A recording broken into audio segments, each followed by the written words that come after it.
నమస్తే Kanjala TV speed news కి స్వాగతం. నేను సుధా.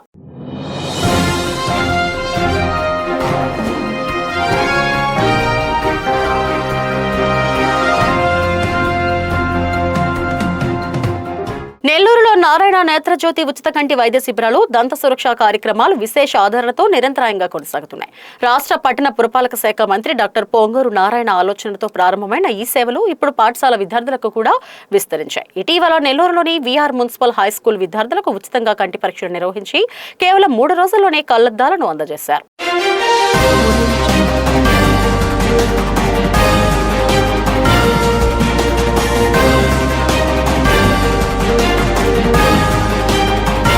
నీట్ పేపర్ లీకేజీలకు నైతిక బాధ్యత వహిస్తూ కేంద్ర విద్యాశాఖ మంత్రి ధర్మేంద్ర ప్రధాన్ వెంటనే రాజీనామా చేయాలని సిపిఎం, సిపిఐ పార్టీలు డిమాండ్ చేశాయి. ఢిల్లీలోని జంతర్ మంతర్ వద్ద 21 రోజులుగా ఆమరణ నిరాహార దీక్ష చేస్తున్న పర్యావరణ ఉద్యమకారుడు సోనం వాంగ్చుక్ ను చర్చలకు కూడా పిలవకుండా పోలీసులు బలవంతంగా అరెస్టు చేసి ఆసుపత్రికి తరలించడం, అనంతరం శాంతియుతంగా దీక్ష కొనసాగిస్తున్న ఉద్యమకారులపై లాఠీచార్జ్ చేయడాన్ని నిరసిస్తూ కార్యక్రమం నిర్వహించారు.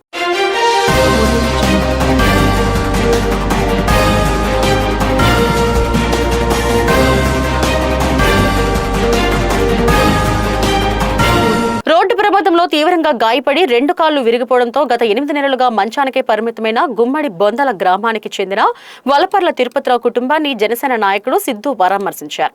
ఈ సందర్భంగా కుటుంబ పరిస్థితిని తెలుసుకున్న ఆయన తిరుపతిరావు కుటుంబానికి 10,000 ఆర్థిక సాయం అందించారు. అలాగే పాఠశాలకు వెళ్లేందుకు ఇబ్బంది పడుతున్న వారి పిల్లలకు సైకిళ్లు పంపిణీ చేశారు.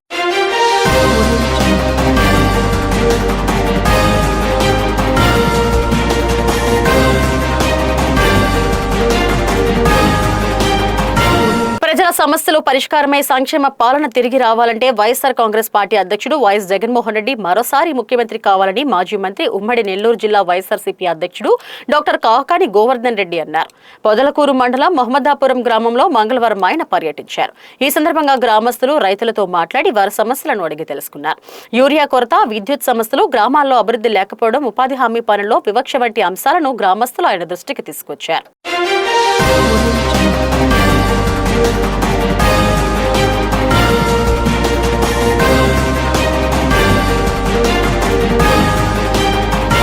రాష్ట్రంలో కూటమి ప్రభుత్వం అధికారంలోకి వచ్చిన తర్వాత మహిళలపై దాడులు, అత్యాచారాలు, హత్యలు పెరిగిపోతున్నాయని వైఎస్ఆర్సీపీ రాష్ట్ర సంయుక్త కార్యదర్శి బోవిళ్ల చిన్న సూరారెడ్డి తీవ్ర ఆందోళన వ్యక్తం చేశారు.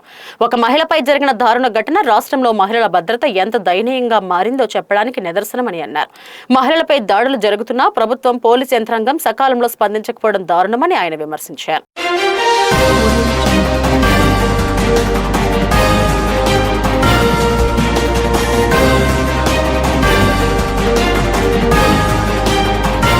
బద్వేలు మండలంలోని ఎరువులు, విత్తనాలు, పురుగు మందుల దవాఖానాలపై సహాయ వ్యవసాయ సంచాలకులు వెంకట సుబ్బయ్య, మండల వ్యవసాయ అధికారి అరుణ ఆధ్వర్యంలో ఆకస్మిక తనిఖీలు చేశారు.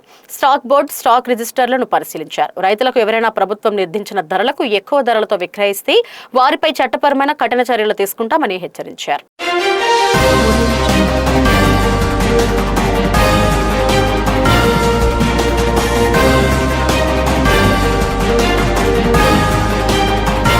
ఆంధ్రప్రదేశ్ పాఠశాల విద్యాశాఖ ఆధ్వర్యంలో అత్యుత్తమ విద్యా ఫలితాలు సాధించిన విద్యార్థులను ప్రోత్సహించి సత్కరించే కార్యక్రమం అభినందనీయమని బద్వేలు నియోజకవర్గ టీడీపీ ఇన్ఛార్జ్ మంచూరు సూర్యనారాయణ రెడ్డి తెలిపారు. ఈ సందర్భంగా బద్వేలు టౌన్లో ప్రతిభ కనపరిచిన విద్యార్థులు అక్కి నందిని, పి అభినయ్, బి జ్యోతికాలను ప్రత్యేకంగా అభినందించి సాల్వాతో ఘనంగా సత్కరించారు.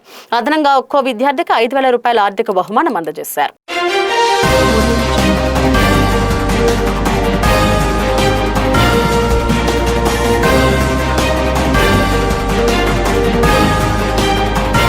ప్రపంచంలోనే అత్యంత మహిమాన్వితమైన ఏకైక శ్రీ పాతాళ శ్వేత వారాహి మహాక్షేత్రమైన రామచంద్రపురం మండలం రాయల చెరువు కట్టపై వెలిసిన శ్రీ శక్తిపీఠంలో జరుగుతున్న శ్రీ శ్వేత వారాహి నవరాత్రి మహోత్సవాలు అత్యంత భక్తి శ్రద్ధలతో, ఆధ్యాత్మిక వైభవంతో కొనసాగుతున్నాయి.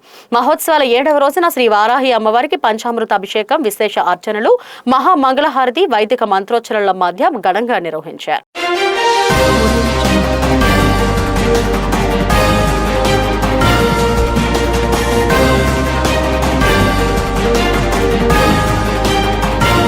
కడప జిల్లా ఆరువైశ్య సంఘం ఆధ్వర్యంలో జిల్లా ఉపాధ్యక్షుడు కొండపల్లి చిన్ని సుబ్బారావుకి ఘనంగా సన్మానం నిర్వహించారు. సంఘ సేవలో సామాజిక కార్యక్రమాల్లో ఆయన చేసిన కృషిని గుర్తించి సన్మానం చేశారు. ఆర్యవైశ్య సంఘాన్ని బలోపేతం చేయడంలో సమాజ సేవలో సుబ్బారావు కృషి అభినందనీయమని నాయకులు పేర్కొన్నారు.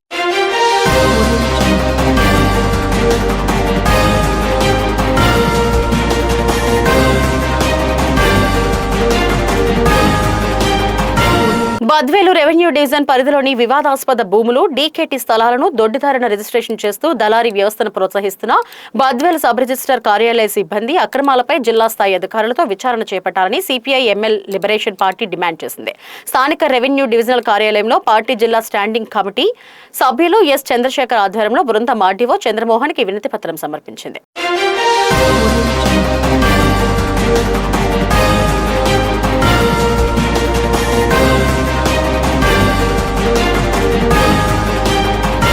ఇవి ఇప్పటివరకున్న స్పీడ్ న్యూస్. నమస్తే.